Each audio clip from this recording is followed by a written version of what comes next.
கா லேட்டஸ்ட் எபிசோடில் பார்த்தீங்கன்னா, கார்த்திக்கும் அவங்க பங்காளியும் நேராக வந்துட்டு அந்த விஜியோட ஆளுங்க இருக்கிற அந்த அந்த ஹோட்டலுக்கு வந்துட்டு போகிறாங்க. போயிட்டு அங்கே விசாரிச்சுட்ருக்காங்க. இங்கே என்ன லேடிஸ் வந்திருக்காங்களா, என்ன ஏதுன்னு சொல்லிட்டு எனக்கு தெரிஞ்சவங்க இருக்காங்களா அப்படி இப்படின்னு என்னென்னமோ சொல்லி விசாரிச்சுருக்காங்க. அப்போ அந்த இடத்துல வந்துட்டு கரெக்டாக விஜியோட ஆளு இவங்க 2 பேரும் நோட் பண்ணிட்டு அங்கேருந்து எஸ்கேப் ஆகி ஓடுறான்.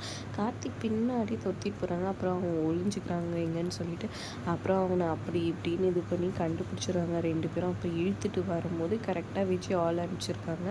அந்த ஆளுங்க வந்துட்டு அவனை போட்டு தள்ள பார்க்குறாங்க. அப்போ இவங்க ஃபைட் பண்ணிகிட்ருக்குறாங்க. ஒரு பக்கம் வந்துட்டு கரெக்டாக இதை பற்றி வீராவுக்கு கால் பண்ணி இன்ஃபார்ம் பண்ணிடுறாங்க.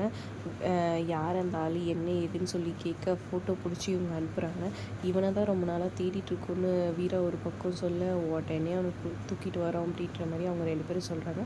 மாறன்கிட்டே எதுக்கும் வந்துட்டு வீரா ஒரு பக்கம் சொல்கிறாங்க, நீ போனால் தான் அங்கே வேலை நடக்கும், நீ போய் அவங்கள எப்படியாவது கூட்டிகிட்டு வான்னு சொல்கிறாங்க. அப்புறம் மாறனும் ஆட்டோ பிடிச்சிட்டு கிளம்பிட்டாங்க போகிறாரு. கரெக்டாக ஃபைட்டிங் நடந்துகிட்ருக்கு. மாறன் போய் அவங்கள எல்லாரையும் இது பண்ணி அந்த ஆளை பிடிச்சிக்கிட்டு அவங்க 2 பேரையும் சேர்த்து கூட்டிகிட்டு வராரு. ஒரு பக்கம் இங்கே வீரா பயந்துட்டுருக்காங்க.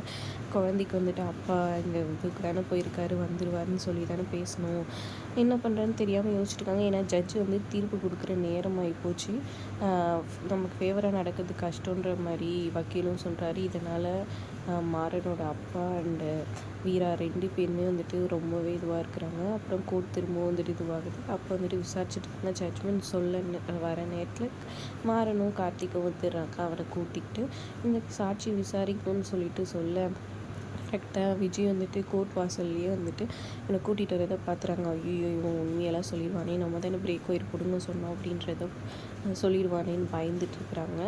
பயந்துட்டு உடனே என்ன பண்ணுறாங்கன்னா, அவங்க ஆளுங்களுக்கு ஃபோன் பண்ணி அவனை எப்படியாவது போட்டு தலையுங்கன்ற மாதிரி சொல்கிறாங்க. அதனால் கோர்ட்டுக்குள்ளே வந்துட்டு மூஞ்சை மறைச்சிக்கிட்டு உள்ளே வராங்க. வந்து எல்லாரோடும் உட்காடுறாங்க. இதை கரெக்டாக வந்துட்டு கண்மணி நோட் பண்ணி வீரா கிட்டே சொல்கிறாங்க. அப்புறம் வீரா ஏதோ ஒரு ஐடியா கொடுக்க நேராக கண்மணி வந்துட்டு விஜய் பக்கத்தில் போய் உட்காந்து குறைச்சி பார்க்குறாங்க. விஜய் கண்மணியை பார்த்தோன்னா அப்படியே ஷாக் ஆகி போய் நிற்கிறாங்க.